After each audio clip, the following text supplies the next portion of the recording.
At kasama namin ngayon ang player of the game, Harvey Pagsanhan, 13 points, 5 rebounds. Harvey, ikaw yung nag-set ng tone para sa iyong kupunan. Simula pa lang, you were very aggressive.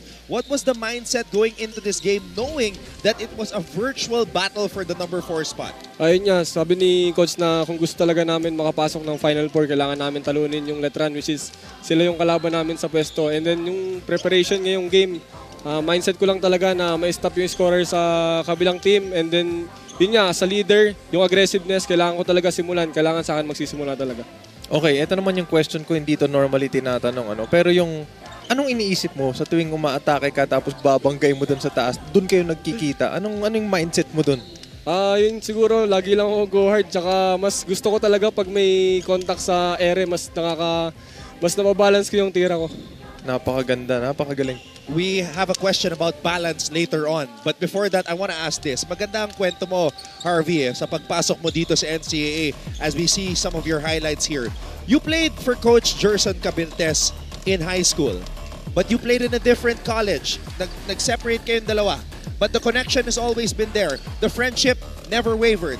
When you found out that Coach Jerson was going to be the coach of EAC, you said you want to play for him again. Now that you are playing for him again, how much does this mean to you and to him that you have a chance to make history to lead EAC to the Final Four for the very first time? Ayun nga, nung nalaman ko pa lang na magko-coach si Coach Jerson sa EAC, nag-message agad siya sa akin na wala ka na iba pupuntahan, pupunta ka sa akin. Tapos yun yung una na sinabi ka agad na season 100, goal talaga natin mag-Final Four. Yun yung pinaka-best time para sa atin na makukuha yung Final Four.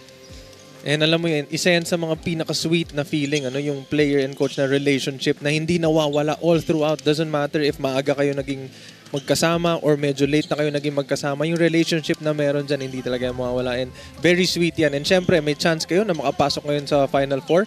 Itong bakasyon na meron kayo ngayon, pinag-uusapan namin kanina ni Anton na ang sarap na sa pakiramdam na manalo.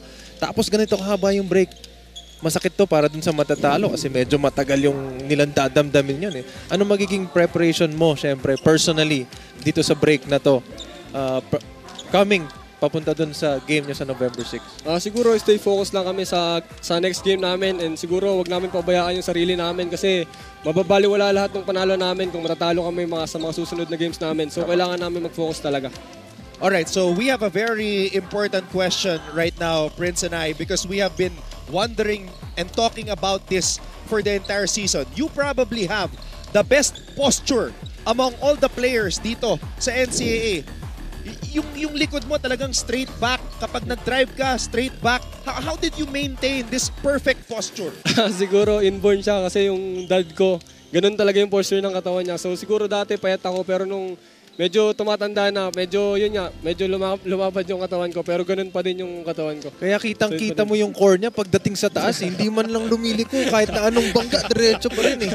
Trinay ko yun dati, pero bago pa ako umakyat, naitira ko na.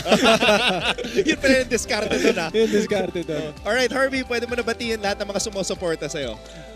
Unang-una, binabati ko yung EAC community na lagi sumusuporta sa amin. Si Jumbo Plastic, si Boss Jimmy, si Coach Steve, yung family ko sa probinsya, si Mami, si Daddy, mga pamangkin ko, kapatid ko. Yung girlfriend ko nanonood lagi, si Shara. Binabati ko din si Pong Antonio, anak niya, family niya. Tsaka si Melo Noblefranca. Ayan po. Player of the game, Harvey Pagsanhan. Enjoy the break, Harvey, and we'll see you on November 6. Thank you. Congratulations, my friend. Thank you. Alright.